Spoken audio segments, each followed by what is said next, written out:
Hey, peace and blessings to you. My name is Jerry B. I am the entree musician, and so are you.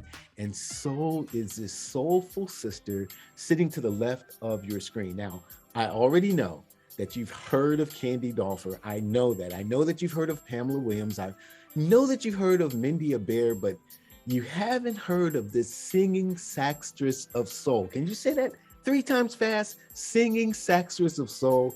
This is Ava Lemert. 9 albums to her credit. Her bio reads like an encyclopedia. You need a cup of coffee to read everything that this sister has done. But we're so grateful to have her here on the Entree Musician. Ava, blessings to you. Welcome. How are you today? Thank you, Jerry. I'm doing great. That was so wonderful. I'm getting verklempt.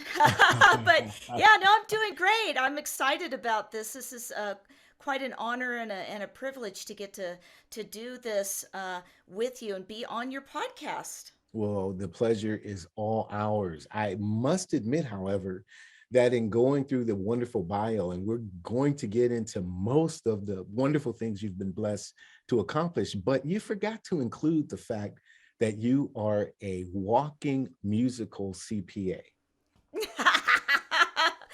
And that's All the true. other hats, like a lot of entre musicians, That you is got to do a little bit absolutely of correct. everything.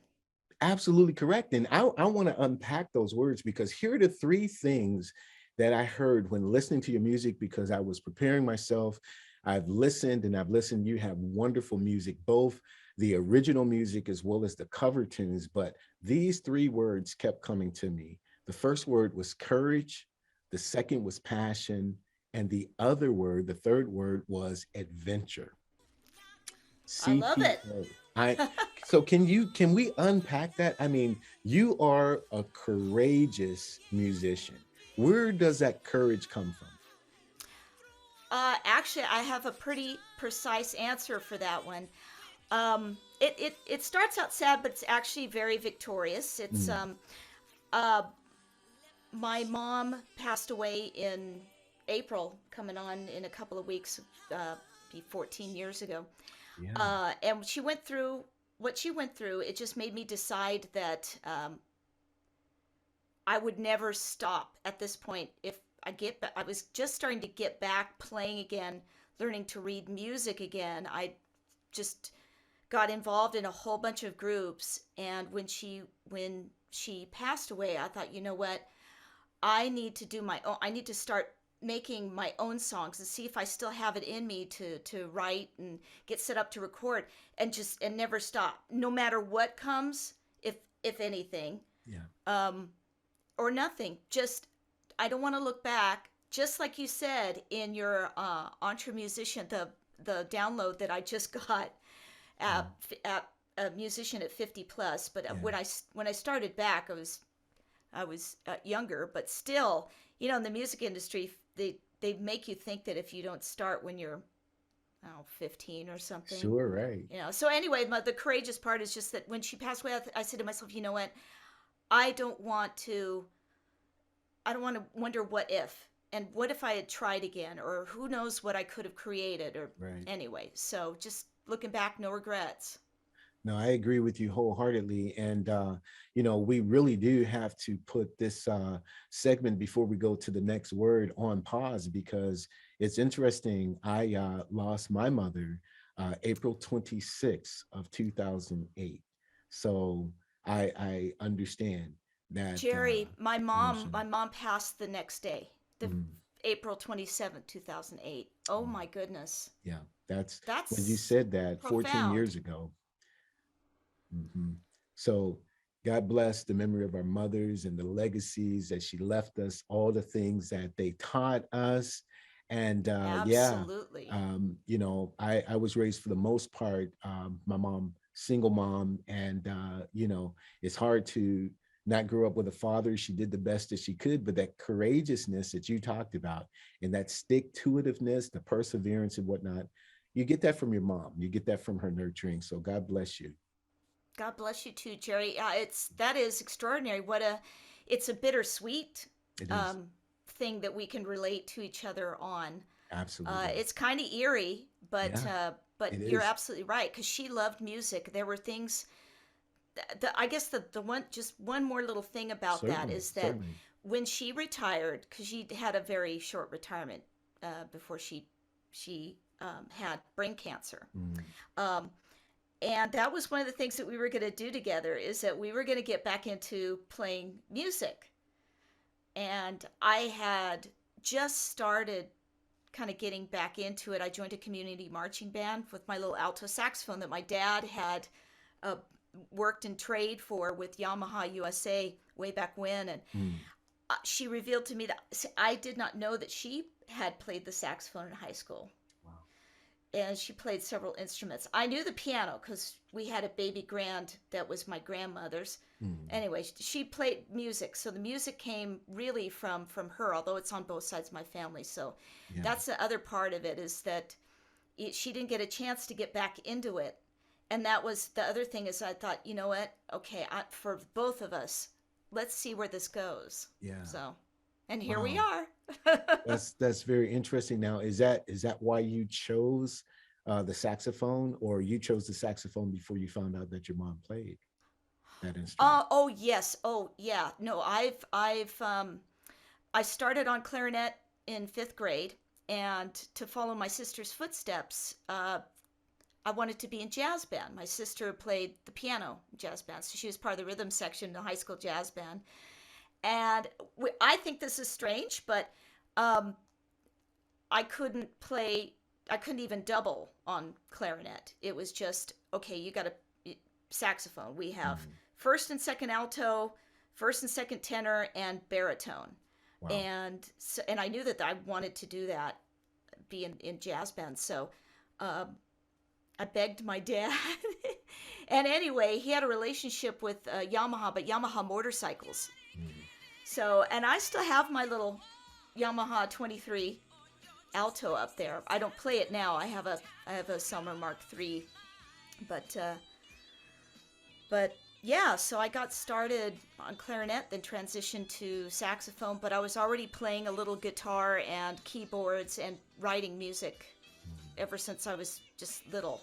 Not formally, but once I started learning how to read and write notes, I could actually, write down some of the music. And then I got a 4-track tape recorder, and I'd spend my other kids were going out and having other kinds of fun, and I was at home with my Casio keyboard, my Dr. Rhythm drum machine hooked up to my stereo, and my little Tascam 4-track cassette recorder, coming up with music.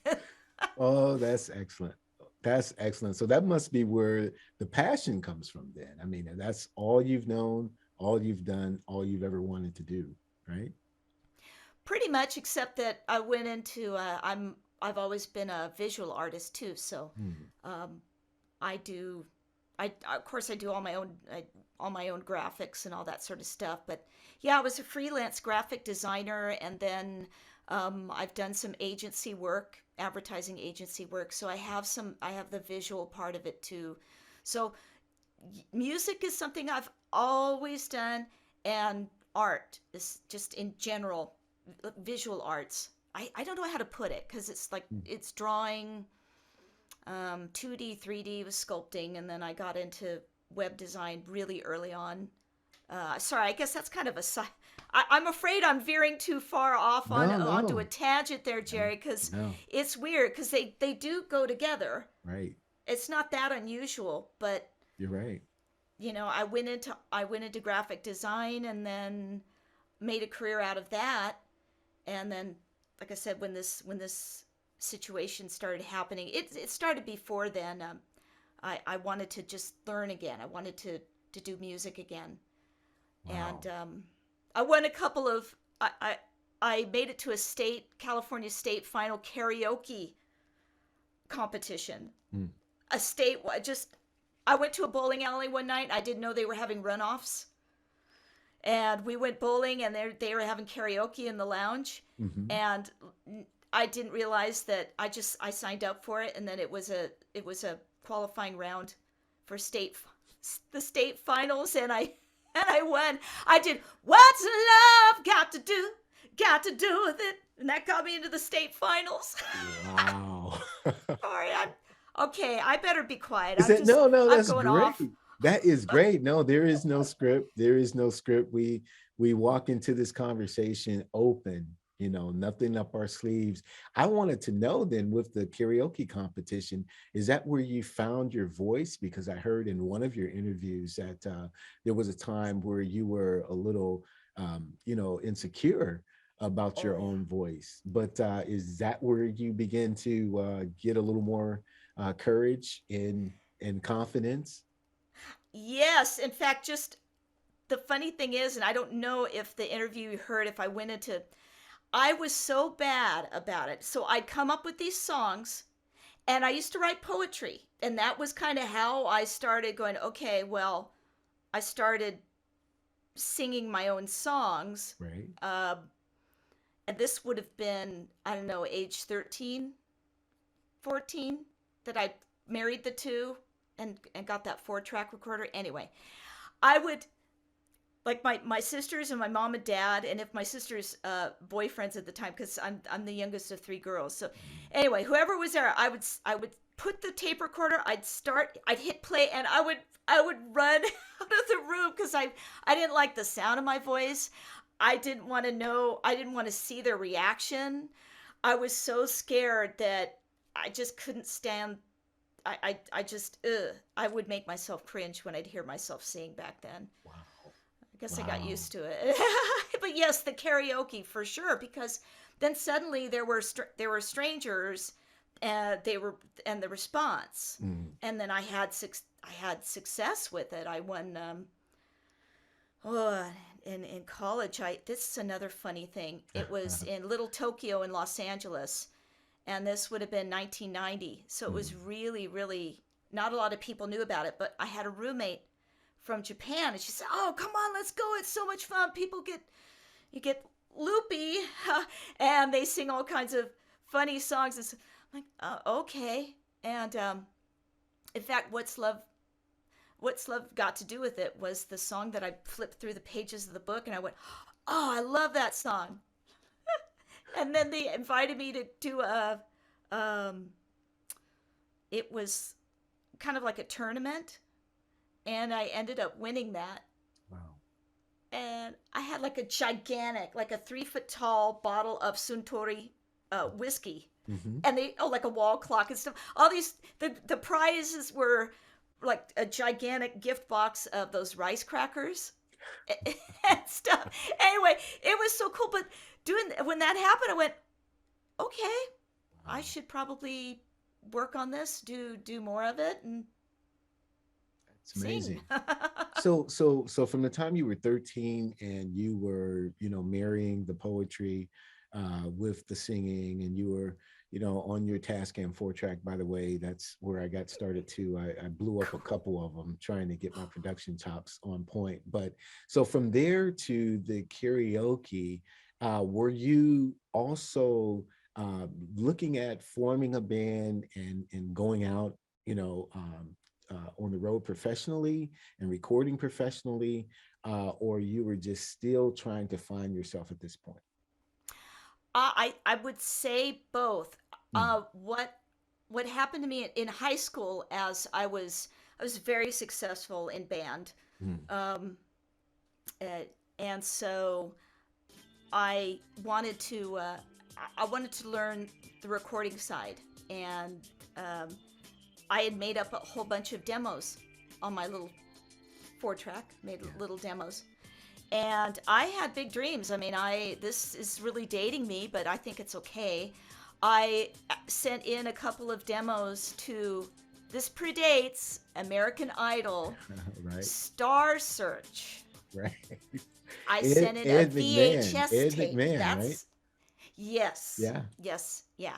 And so I was trying to see if I could get any interest from record labels, and I didn't, because my dream was actually to, what I wanted to know always was how to record, how to really professionally, how to make the music myself, knowing that Prince he kind of set the example Exactly. that he was playing all the instruments Yeah. and self-producing, and then a little later on, then finding out that when George Michael broke away from let's see, Wham. what was he with? Wham.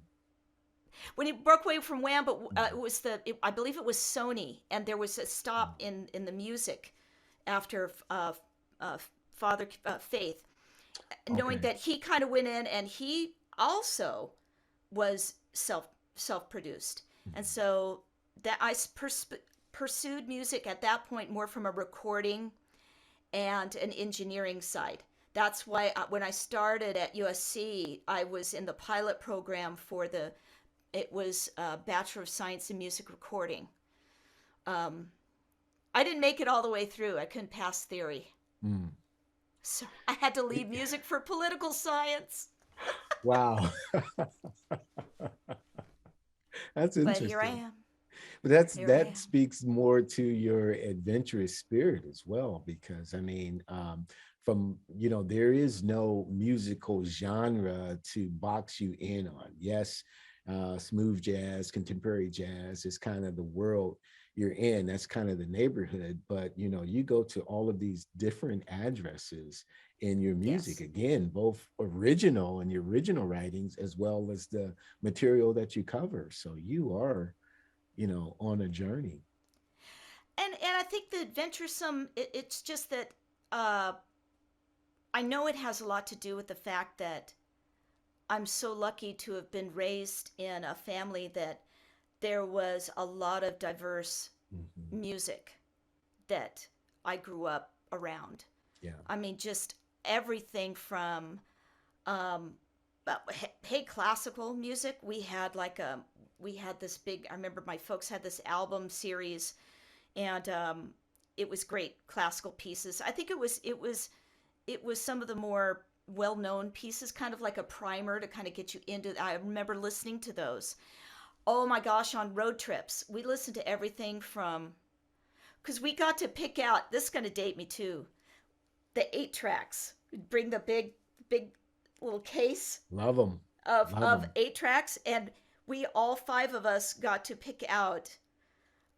We'd take turns on those long road trips. Whose 8 track we got to listen to next? And since I was pretty young when we were doing that, I didn't have a lot of my own 8 tracks, but it was my sisters who, at the time, this would have been the you know, mid to late 70s. So you're talking kind of rock and Yeah. Zeppelin and Queen and that sort Yeah. of stuff. Yeah. Yeah. And then my folks would have Little Richard to, Mhm.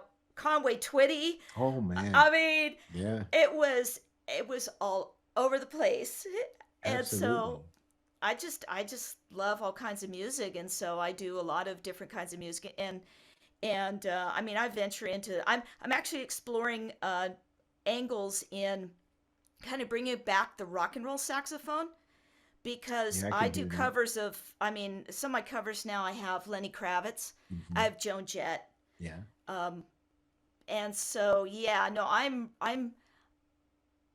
definitely, especially in my live shows, I run the gamut. I mean, Yeah. it's like it could go from instrumental, say like a cover of George Benson's Breezin', Sure. which I have on one of my albums, my own kind of arrangement of that, Yeah. to I Hate Myself for Loving You by Joan Jett. And then, obviously instead of a guitar solo, It's a sax. my sax is the guitar. Right. So, I riff on that instead.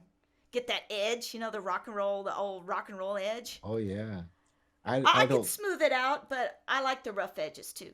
I there was a song that you I'm trying to think of what it was, because I watched a few of your videos and I thought you were entering into the Clarence Clemens, vocabulary. I thought, okay, because I'm just trying to get into your spirit and hear what you're doing. And it's like, wow, there was one song you sang, I don't know if it was Sade's song, but it was like, wow, your voice really was mirroring a lot of Diana Ross on your approach. And I'm like, man, she's everywhere. She's everywhere she needs to be. Well, Jerry, and that's great that you bring that up. Again, this is another one of these interesting connections that I don't believe in coincidence. Um, I believe that, however you believe, but my faith tells me that people enter your life at the right time and for the right purpose. Absolutely. I actually, when I was first kind of starting, I've only been playing the tenor. I always wanted to play tenor, but I remember we went to in high school. I wanted to play tenor so bad because I've always loved Herb Hardesty, Plas Johnson. Mm. You've got King Curtis. Yeah. I'm the like the R&B Motown soul. Herb Yes, you Hardesty are. is the and actually he just a few years ago he passed, but he was Fats Domino's Yeah. principal tenor saxophonist. Plas Johnson was also, oh, I cannot forget Lee Allen. Mm. Anyway, so I wanted to play tenor, but there wasn't a spot for me in the jazz band. Both the tenors were taken, Mm. tenor parts, and my dad also said, "Gosh, that's awfully big. Are you sure you want to lug that around all over the place?" The alto is significantly smaller, so I digress. But I actually got to know Clarence Clemens very shortly, like within a year of his passing, and it Mm. was so shocking. Um, I mean, I still think about that and go, "Oh my goodness." I don't know if maybe we could have. I don't know if I could. He could have maybe been a mentor for me, Mhm. but what a nice man. Even though it was just mainly online correspondence and through at the time MySpace. Mhm. Yeah, Right. MySpace, and then he was gone. And I thought, oh my gosh, one of my favorite modern day saxophonists. Yeah, Oh he my was a gosh. whaler for sure, Oh, but whatever the connection was between you for the short period of time, you definitely picked up some of his vocabulary. I'm not saying that, he left that to you. You may have had it prior to meeting him, but that was one of the things that I noticed. And I can't remember the mm-hmm. song that I was listening to because pretty much I've had you like on autoplay and just I'm not Awesome. necessarily watching what's happening, but I'm listening to it, and you could by listening, and I'll go down the rabbit trail because there's many different. I was talking to another a jazz bassist, Christian, and he we were talking about the fact that videos, for the pop music market, they are what they are. But with respect to jazz, I think that, videos kind of killed the medium. And the reason why I say that is because you learn more as a jazz artist, at least in my opinion, in listening to what's happening with the artist than, I mean, of course, live performance is one thing, but if it's just on TV and it's, this scripted thing, it takes a little Right. bit away from the emotion that the artist is trying to convey. That's just I agree completely. I agree. Yeah, no, it's something that and making videos. I mean, I have a couple of formal music videos, but and I have some really fun concepts, but I'm a very it, this is going to sound awful. Maybe it won't though. It's a different world now. yeah. I have a really strong vision because I'm a very visual person too as an Hmm. artist. So I've got to be in charge of the video, the concept. I storyboard. Yeah. Um, so I have all of that, and I'm I think that I'm a nice person to work with, but a lot of times I get overridden. Let's Mm. just put it that way. Mm. I get overridden, and that's why however this is going to sound, Yeah. whether it's video or my music, my choice of songs, um, that's why I might hire out for parts, Hmm. but for the most part, it's just me.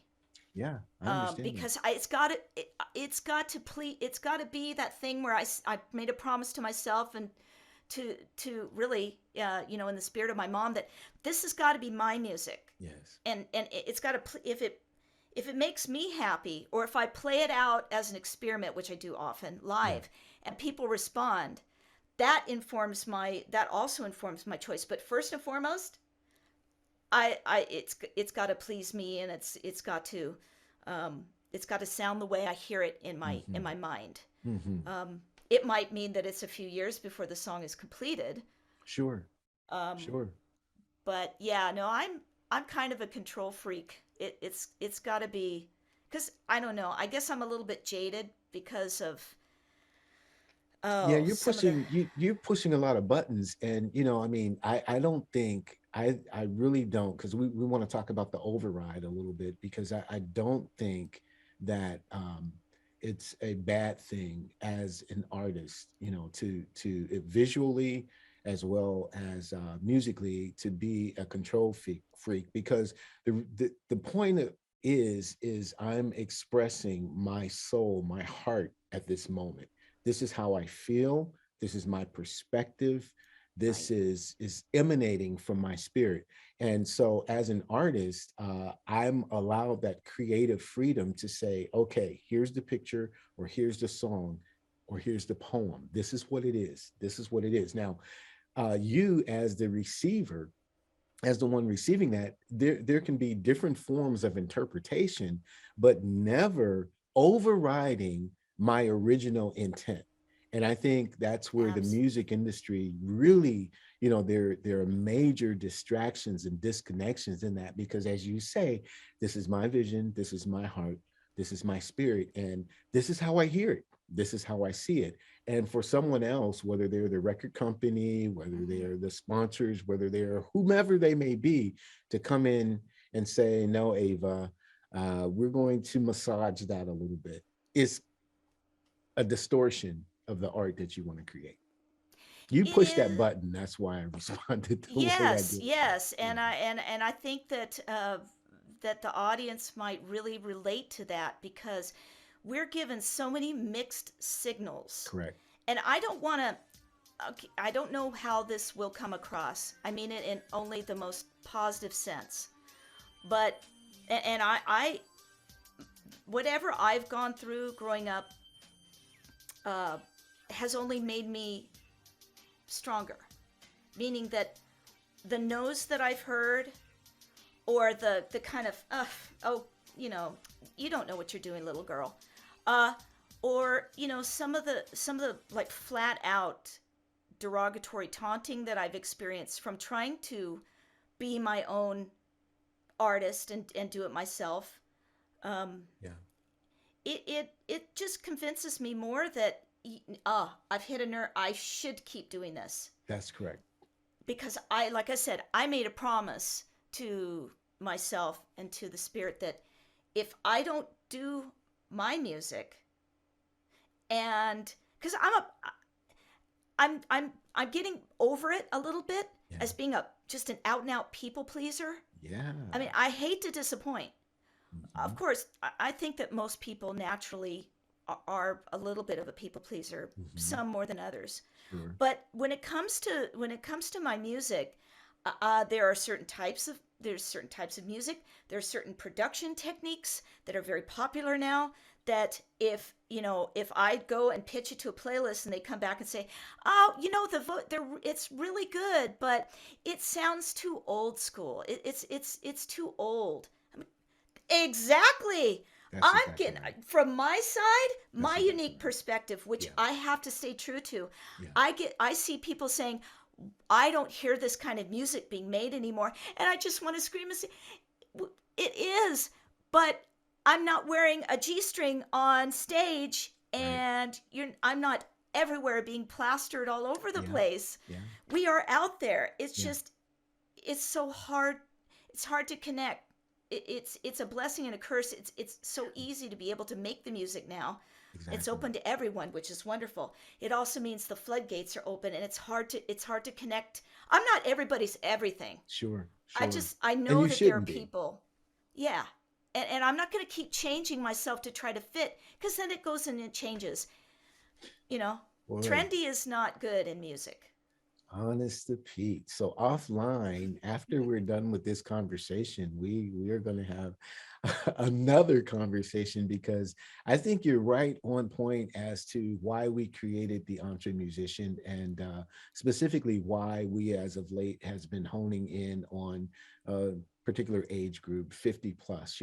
I mean, I've said this many times that you cannot take a young kid at 6, 7 years old and expose that young kid to Earth, Wind and Fire, to Motown, to Stevie Wonder, to Ray Charles. Okay. And then when he or she is older, you give him the current trend and go, that's what's up.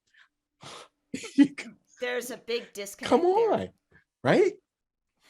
Amazing. Well, that's my thought is that, I guess in a way I kind of mourn for some of the younger kids. I mean, Yeah. I know they love their music, but it boils to, okay, without taking too much time It's all on good. it. Um, when they have dances, what do they slow dance to? I mean, where are the ballads? Where are the love songs that talk about love? I mean, I just hear what gets on radio, and I Right. think, wow, it's either you fit this cookie cutter and you sing a certain way and your voice is manipulated, if you know what I mean, Correct. in a I do. certain way, Right. or you don't, the song just doesn't, they won't promote it, and then you're basically, you owe a bunch of money and you have no footing. That is absolutely correct. I had a young man even yesterday pitch me a couple of the tunes. He had reached out to me and I thought that was great. He had given some compliments and accolades. So I wanted to, dialogue with him. And so, Sure. what do you do? Boom, boom, boom. And the productions that he worked on, great productions. I mean, I thought, man, this is really is mixed well. It's a great presentation, it's a good video, but the content, it just doesn't, that's just not who I am. And so I have to respectfully decline because, in my spirit, I don't want my spirit to be polluted like this because it's not a love Mm-hmm. song, it's a ballad. But the content, I mean, it doesn't leave anything to the imagination. And he said to me, well, that's probably the most family friendly that I get. And I was like, oh, dear I, father, you know, it's amazing. And I, listen, I'm not a Pharisee. Art being an expression of where you are and you having the absolute right to say that, to do that, to express it and portray it is your right sure. without fail. However, again, a love song used to be a love song. An even sensual song left so much to the imagination that you didn't Right. just have to come right out and say it because I get it. I'm digging you on that. I feel you. But that's all. It seems to be gone. And I know I'm talking like a gray haired old man right now. I realize that. But it really is, there at some point, those of us who really understand the history of music, the history of song, the construction of a great melody, and the presentation of a good song. I'm sounding ancient, so I'm going to shut up. But here's the thing that has to be championed again. It doesn't have to Mm-hmm. be the only thing on the stage.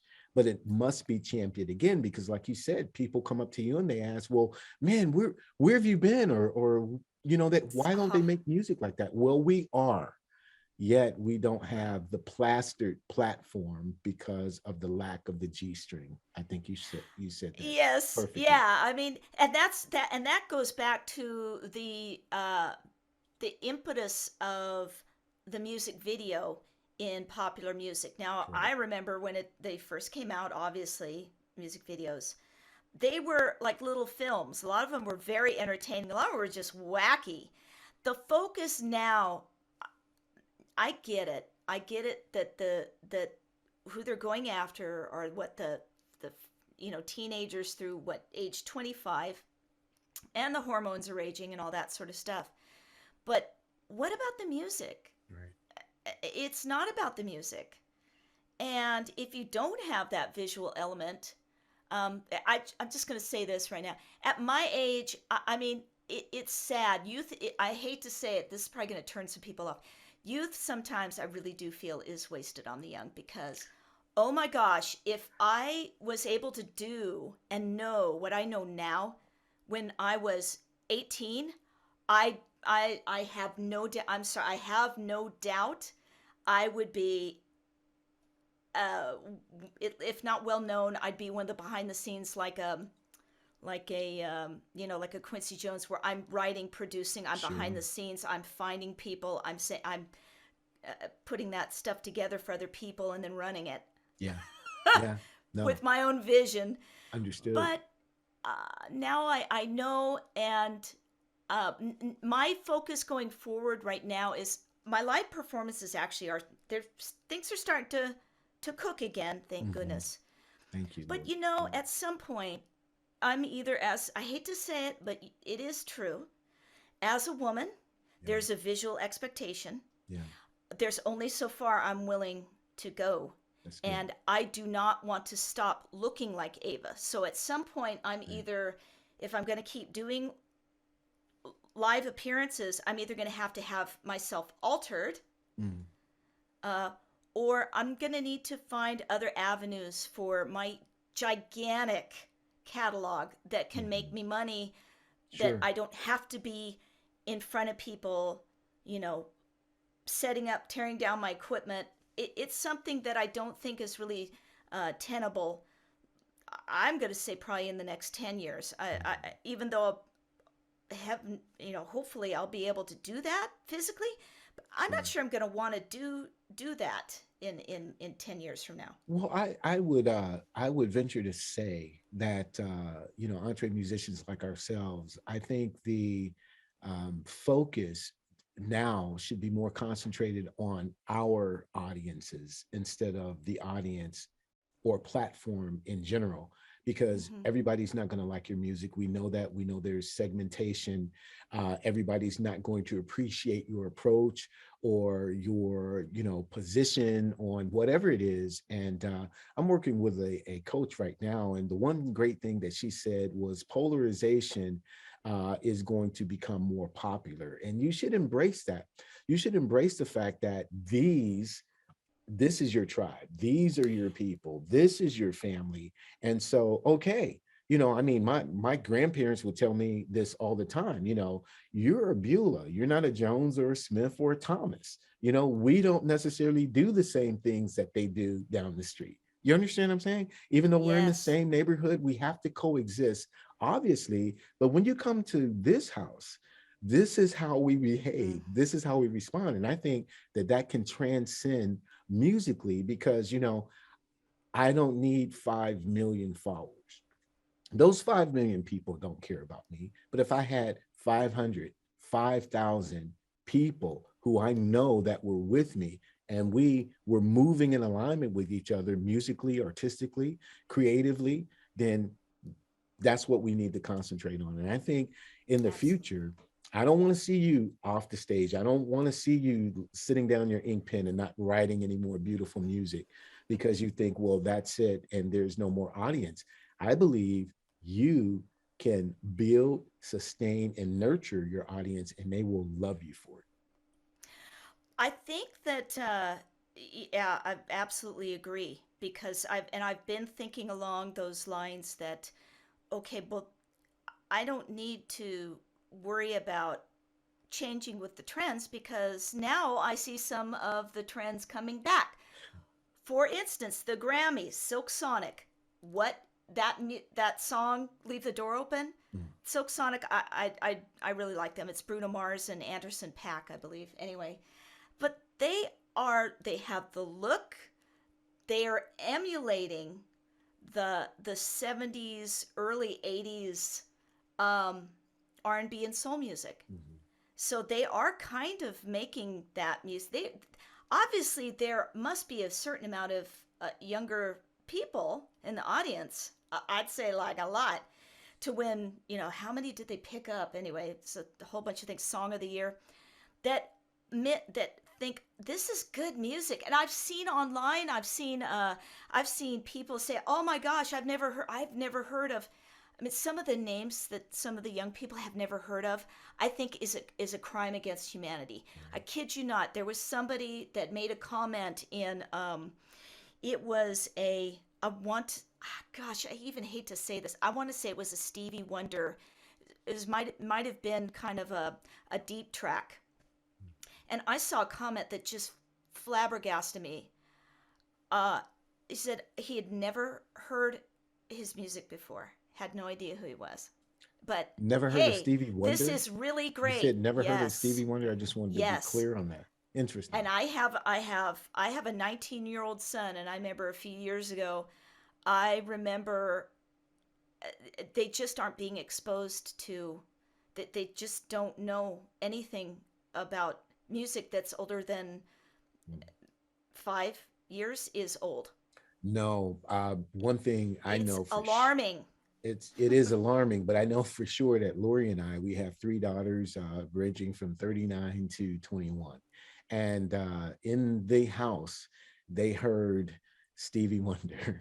They know who Earth, Wind, and Fire is. They knew Prince's music. They know Motown. They understand Smokey Robinson, a Smokey Robinson lyric, and even my 21-year-old, Tears of a Clown, Tracks of My Tears. I mean, it's like, yeah. I mean, I'm not saying that they don't listen to the current stuff, but we made sure that just when we were feeding them, Cheerios, cream of Right. wheat, You you're got going to music get some good playing. music, soul food. You know what I Right. mean? Yes. Well, and that's the funny thing is that then on the flip side, um, one of my husband's coworkers' son is about the same age as ours, 19, and one of his favorite songs that I do is I have a bossa nova version of the Beach Boys' "Don't Worry, Baby," Mm, and so this young man who's 19 going on 20, he loves that song. wow. So, I mean, if I can be the cover artist that gets somebody younger, because that's how I came about learning Mhm, some of this music. Here's mhm, a really funny, I think it's funny, but I kid you not, when I was itty bitty, I learned about some of the Marvin and Tammy duets yeah. from, okay, forgive me, the Donnie and Marie show, because Mm, they would do a lot of those duets. correct. And I was really small, and that was on TV. And then later on, I started listening to the oldies radio. Now, Yeah. I got picked on it. Oh, I got picked on for listening to oldies music. Oh my gosh, I was so uncool. But I'm glad that I did, because then I got to hear the original versions of a lot of those Mhm, songs that I already loved. Like mhm, Mel Carter's song, Hold Me, Thrill Me, Kiss Me. mhm. That was John and I's, that was like our song. Wow. But I fell in love with it because when I was like 6 years old, I had the Donnie and Marie from their TV show that they had in the mid to late 70s. I had their version on it, and I loved that song so much. And then when I heard the Mel Carter version, I was just like, ah, it was like my ultimate love song. And then when we met, it was like, oh, I got to play you this song. I think I had it on a mixtape, a cassette mixtape or something. That was 1993. So Wow. anyway, but it's that music. If they get exposed to, I just know they'll fall in love with it. It's just that they don't. There's, people aren't playing music that's beyond their own years. Yeah, you're absolutely right about that. Well, now tell me, let's flip it then. Even in this predicament we find ourselves in, as probably one of the greatest challenges with exposing great music to people either worldwide or within your own platform. What have you found to be the most or the greatest triumphs for your career? Probably just being flexible. Because as I said like earlier, when I'm a control freak, just trying to and not to turn off anybody in the audience that might have a different spiritual background, but Mhm. it really, I just have to let go and accept and be flexible and know that sometimes what I think should be happening might not be the way that it's supposed to happen for me, and Understood. that it's not my timing, And what I want to achieve at this point in time, well, I might have to wait. It feels like it's an exercise in accepting the things that I cannot change, and having the courage and the wisdom to be able to change the things that I can. Exactly. And also the uncertainty of, well, you know what, it might not work out. Yeah. Things might truly be different now. Mm-hmm. Whether the private gigs start coming back online or not, I still don't know. Right. But at least I know that I'm capable of still reaching people, even though it felt like, oh no, how am I gonna interact with people? I did do the live stream thing um, early During on. the I situation. did shows there, yeah, Yeah. but wow, that's a lot of work, and Right. I'd much rather be out and about with my mic and my saxophone with people in person. So that's back to being my focus. Mm. But I guess I've learned to be at peace, to kind of get like, ah, man, this isn't going right. And then going, you know, everything's okay. Still going, healthy, happy, loved. I got those things. Everything else is icing on the cake. That's what I think this really demonstrated physically and emotionally the last 2.5 years or whatever we've been at it, is to just Absolutely. go, you've got you have everything that is really irreplaceable. Mm-hmm. Everything else can go by the wayside. It really can. But I don't think it will. I think all the other things are coming back. I think they're coming back, but I think you hit it on the head. If they don't come back, if these are the things that we cannot control, then what can we do in the moment? How can we reach out in the moment? How can we express Mm-hmm. ourselves? I think you just nailed that. Now, do you have any advice for other young women who are entering? And we've talked about the gamut of some of the worst possible things that are expected if you are just entering into the music industry, to what the more traditional or standardized levels of professionalism should be. If you were speaking to that young 14-year-old entre musician out there who has a saxophone in her hand and she's watching this, what type of advice would you give her? I would simply say that be true to yourself. Stop apologizing so much. Stop any self sabotage you might have.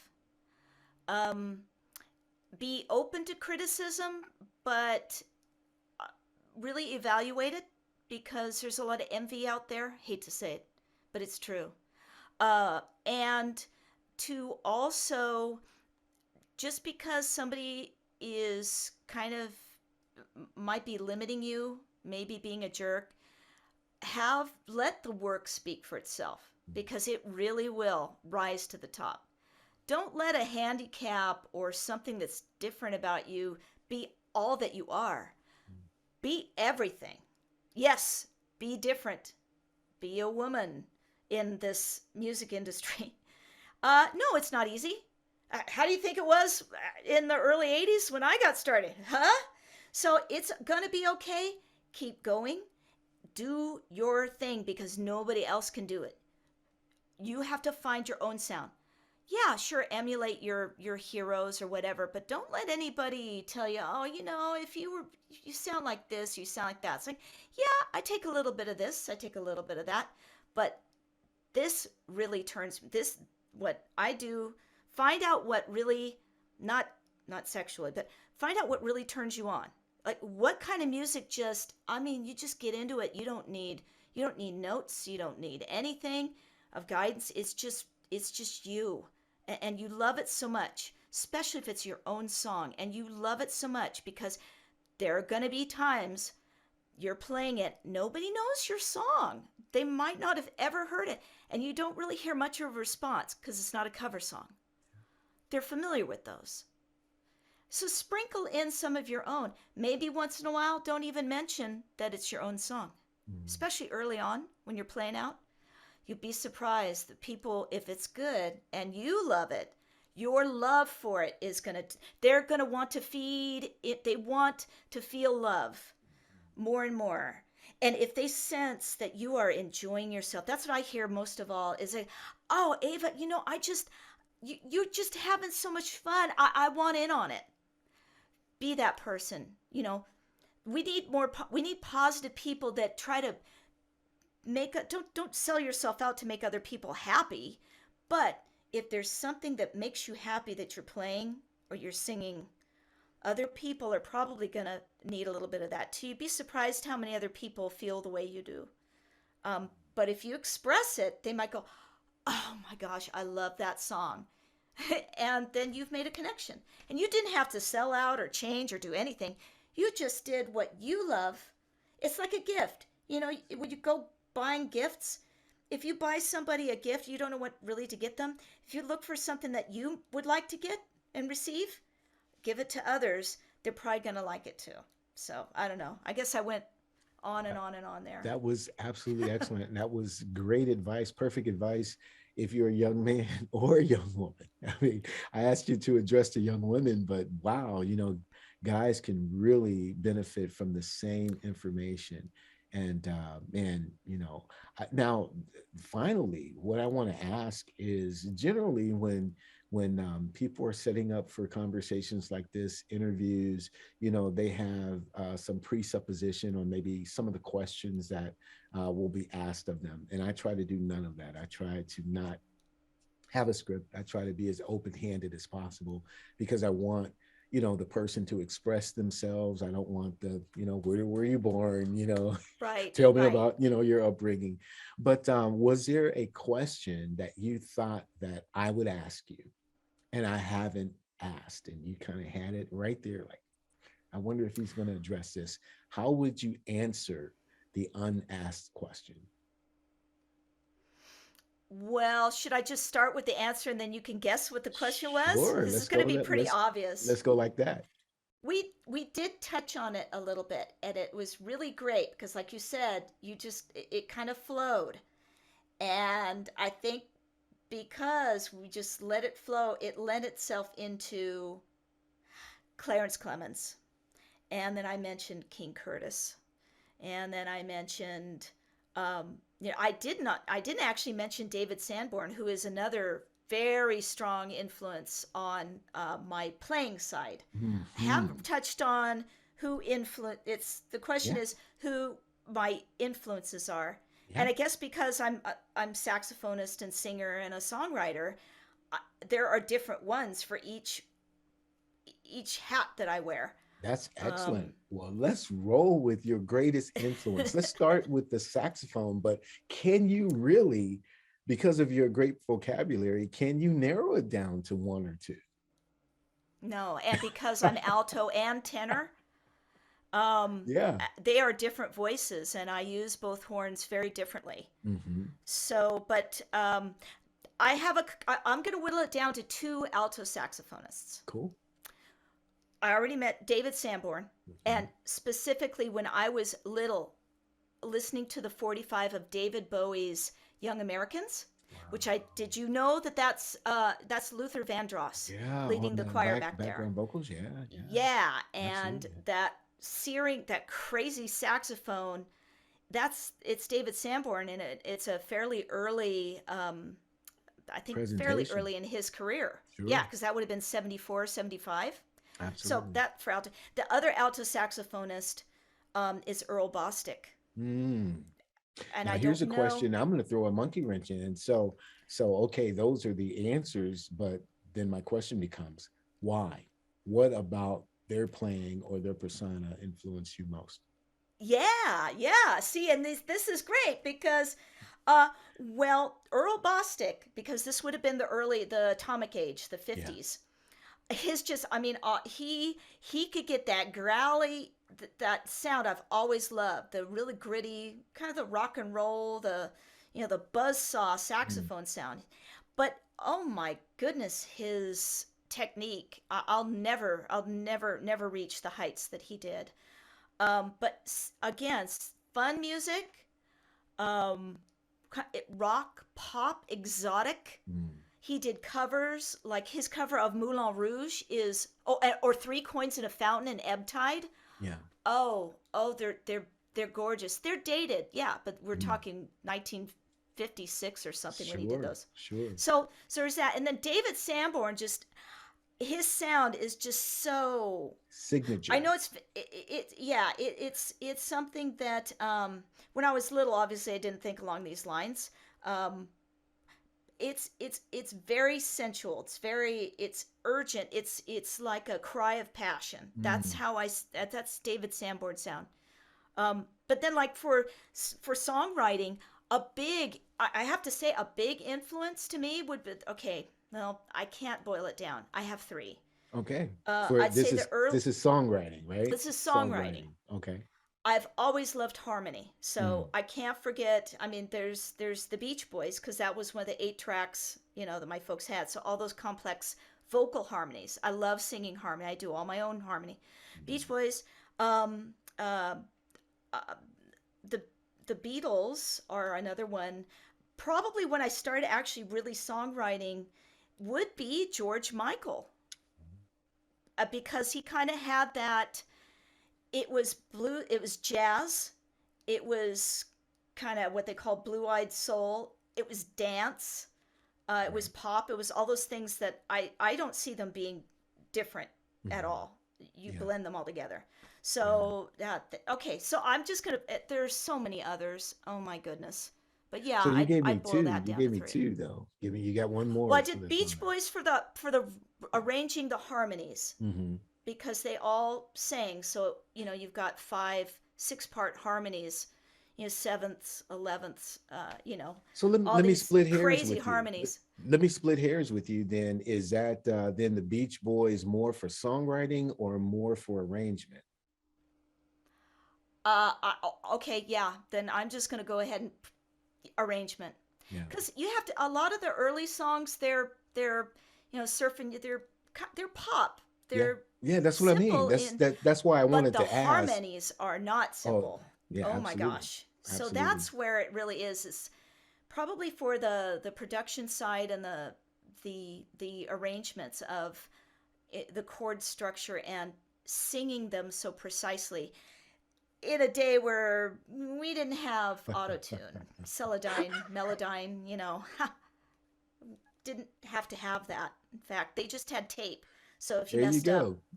you either got to Exactly. spot. You just gotta be able to do your stuff. That's the Yeah. other part of that some of these older artists, knowing that, okay, this is such a luxury. Hmm. This computer, digital audio workstation. I could Hmm. just keep doing takes and takes and takes and takes. Forever. I've gotten to the point where now, I guess just I'm older. You practiced at it. I feel pretty good. I can do most things in a couple takes Right. max, but it depends on what I'm doing. Yeah. So that, yeah, the Beach Boys would probably be the arranging and production side of it. Just Yeah. knowing that they had to do all those complex harmonies all together at usually in one group microphone surrounding it.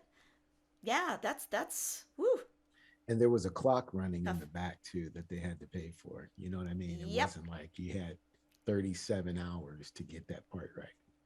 Right, especially early on when they weren't proven. Now, I know that a lot of the later, once they really took off, like the second art would be the Beatles, Yeah. and that would definitely be the songwriting, because they had so many they had a lot of different influences, Yeah. and I have a lot of different influences, Hmm. and I can really appreciate hearing those influences and going, Paul's trying to do early on how much he loved Little Richard's vocal style. It's Sure. so I can it's so obvious, but everybody's got their own physical. Going back to David Sanborn, one of the biggest influences he had on me is he said, you can try to recreate it, but everyone's literal physicality defines their sound. That's true. So you can get my Bobby Dukoff. You can have it customized like mine. You can have a Summer Mark 6. You can everything the same. It's still gonna sound like you. That's And I thought, correct. that gives me the freedom to just sound like me. Thank you, David. Exactly. That's It was exactly right. freeing. That statement he made was freeing to Absolutely. me. That's why Herbie Hancock or Chick Corea or Bob James can sit down at the same piano you got three different approaches going on, Night and day. you know. Or they could sit at a toy piano and create something beautiful. Like that's another thing is that I saw. I believe True. it was it Omar Hakim. Mm-hmm. I'm trying. It The was drummer. back in the early '80s. It was mid '80s. I want to say Mm-hmm. it was David Sanborn. Anyway, I think they were on either David Letterman or maybe it might have been Jules Holland. But the challenge was they'd play a song live with toy instruments. Never Like saw Omar that. they were the boomsticks, the little drumsticks that were just you'd move it and make the it was the Yeah. really corny, the really awful drum sounds. And David Sanborn had a little plastic like flutophone or something. I don't know what that thing was. And then there was somebody had a little toy keyboard. Yeah, the sounds, the actual sound libraries that were on these little instruments were cheesy, but of course it was awesome because the player makes the instrument. That's correct. That's the other big nugget that I believe in. That is correct. Now, do you have any favorite from a compositional standpoint of the Beatles? Like, there's one of their songs, and I know there are hundreds, but um, one that just climbs out of the pack and speaks to you all the time. Uh, yeah, in fact, and it's Sun King Mm. because those ever since my sister Bridget's boyfriend was a big Beatles fanatic, and he actually gave me my first for my birthday. I think it was my 11th birthday. My first Beatles album that was Abbey Road, Mm. and I remember listening to that and I had my little clarinet and I had a little teeny Casio keyboard back then. I still have it. um, but the harmonies in that it's very thick and lush. Mm-hmm. And so I remember listening to that and trying to pick out and trying to sing along with the different vocal lines It's and amazing trying to because stay on that line and not go into somebody else's line. It yeah, really was pivotal for me. it's amazing because what I think I'm pulling from you is you tweak me if I'm incorrect, but for you, production and composition are very closely married because when you talk about composition, you always go into how things are layered and how they come out. Am I right about that? You didn't know that's absolutely spot on. In fact, for the longest time, in some ways, I still get confused Yeah, when I see the term producer or production. yeah, This making of this, and I think it might be just the way my situation being yeah. that I pretty much do most everything myself. Yeah. And so Uh, it's the same approach for you mm-hmm. because you're Yeah. creating the song and you're creating the presentation of the song as you're writing it. And that Yes. comes from starting life out with a Tascam 4 track. Yes. I get it. I mean, Well, that you that know how hard it was to ping pong, right? I oh used to try yeah. to get Oh up to yeah. 8 tracks because I had all these lines, and it would start. Oh gosh, oh it would sounded terrible. It's no wonder those demos didn't go anywhere. It's amazing. I was just having this conversation though, with splitting hairs between composition and production because you know as well as I do. You mentioned the 50s, the 60s, the 70s, of course. The producer was primarily the movie director. He or she was just in the background, and Mm-hmm. they did not necessarily write the song. They helped the artists pull the songs, they helped in the presentation and the recording process and overseeing that. But it Mm-hmm. wasn't until the early 80s, we get into the 90s, where the producer became the star. So you have the LA and Babyface, you have Yep. Jam and Lewis, you have now no matter who the artist was, it sounded like the producer. You know what I mean? So it kind of Yes. changed the game a little bit. But I early I on, you know, yeah, I absolutely agree.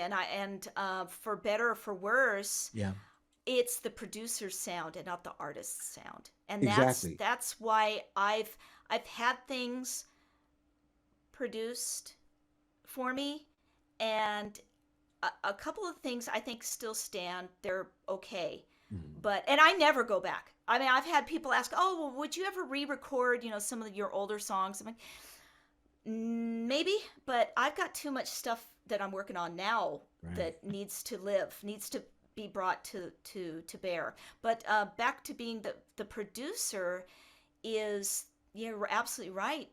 Most artists are known because of the producers they work with, and that frightens me because that, or at least it would if I had gotten big, something had hit Yeah. because I'm dependent on somebody else's sound. Sure. Sure. What happens if they decide they don't want to work with you? And what if something happens to the producer? Uh, what if you get dropped from the same label? What if they go to Right. a different? I mean, what happens? That was your golden goose. Correct. Correct. You're going to have to recreate their sound. That could get into problems. So Absolutely. I think I'd rather take this long, slow, maybe not as big route and Yeah. just, this is my sound. I'm the singing saxtress. Most of my songs, the production means that there's going to be probably some saxophone. Now, I've got songs that don't have any saxophone. I've got songs that Hmm. don't have vocal or saxophone. Hmm. But my sound is I'm going to sing, I'm going to play the saxophone. Right. And that's woven into the to my sound. That's like if I were a producer, I might, bring in a little saxophone or say, hey, you know what? I could punch in a solo in there. Let Yeah. me just experiment with it. And I've done that before. I've actually say, hey, you know what? I can make my saxophone sound like a otherworldly instrument. Let me Right. just give it a try. I'll send it to you, see what you think. And they go, wow. Because most Exactly. modern producers, they've heard people plunking with a VST, a saxophone library. I mean, I've got a keyboard with a mod wheel and I've got a sustain and expression pedal. You Sure. cannot, Emulate. once you hear somebody who is proficient on really on any live instrument, it's Exactly. really hard to use those libraries again. That's I mean, if I could that's afford to hire a symphony to replace all my oh yeah, oh yeah, I would, I oh would. man, I'm laughing only because I've been in this Earth, Wind, and Fire phase for the past month or so, and got to get you into my life, get away. I am, and you hear those horn arrangements, and you think, man, I got libraries like on the other side of this wall, right? And I've Yep. paid significant money. It's an investment. And the ROI from one Earth, Wind, and Fire blast is just like, forget it. It's not on there. I can dial through the pages. It's not happening. Forget Right, about it. right. And to You're right. really make it to really make it work, if you are now, it could be something that if people aren't familiar with Earth, Wind, and Fire, their specific horn arrangements or their style and their sound, Yeah. you might be able to get it to work. But see, I'm a horn player, so when I hear people using, horn libraries, I, You I know. can tell, and I Yeah. go, oh gosh, I feel bad. I don't. Yeah. It's not like, oh gosh, ugh. Yeah. It's more like, oh man, I'm right there with you. It's Sure. it's it's like me. I have to recreate guitar. Hmm. I either tap out or I use MIDI drum patterns, Hmm. Hmm. um, or I just tap it out and then I quantize it. To be Right. honest, I know what I want it to sound like. I'm not a drummer though, so I know that I miss out on having a real person with their Sure. own, like, I know it would be awesome. I've Sure. had I've had live bassists that completely, oh my Obliterate. gosh, Yeah. it's, oh my goodness, this would have been nothing without just trusting somebody. But That's right. I'm the kind of person that if I bring them on board, I've Yeah. checked them out, and I know that they've got what I cannot do, and at least I'm a little humble enough to know that, look, do you, Right. because if somebody wanted me to play on their, I would hope that they had checked me out and said, I love her sound. Ava, do you Yeah. listen to this? What have you got for me? Exactly. That's how I would like to treat others in that situation, as I would hope to be respected and treated, is that, you know what? Here's the key. Here, I'm not going to give you a lot of direction. Sure. That's my thing, is like, if you need everything written out, like if you're a lot of session, but I've known artists, or I've known musicians that I would have loved to work with, Yeah. but they need everything charted. I don't have time for that. I don't have time for it. I understand completely. Here's what I've got. Do you get it?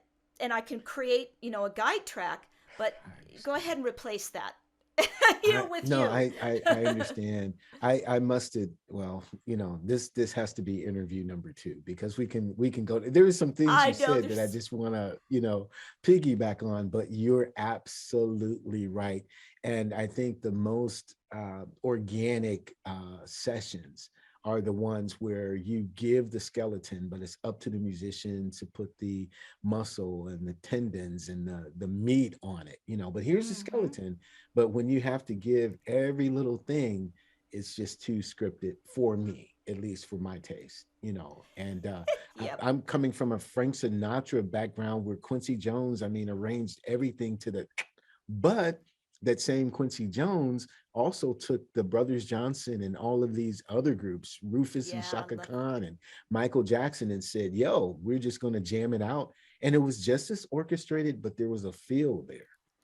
Anyway, that's It that's was tight and loose at the same time. at the same time, and then you can go into Parliament Funkadelic, which is another whole aspect of just being totally loose, but the feel will just groove you for an hour and 20 minutes. I mean, just on Right. that same riff. And but it's still, even that, even though it sounds like a jam, it's not that simple. It's very precise, and not Very everybody can precise. do it. And just thought, we've heard about how James Brown was, yeah, I mean, Come on. if you would get dinged or you would get pay cuts if you got it wrong, and it honed their skills. But I mean, Yeah. oh my gosh, how many, most of his bandmates, and I think because of that, Yeah. wow, they became so precise and yet Absolutely. expressive, that Absolutely. they're all stars. Oh my gosh. Oh, great. Now here we go. Maceo Parker. Come on. Maceo. Come on. So I Maceo. just I just interviewed Oh Greg Boyer, yes. if you saw that. So Greg Boyer on trombone, and how, he got with Maceo. I mean, they're both James Brown school. They're both P-Funk school. And then getting with Prince, who was a whole nother situation altogether.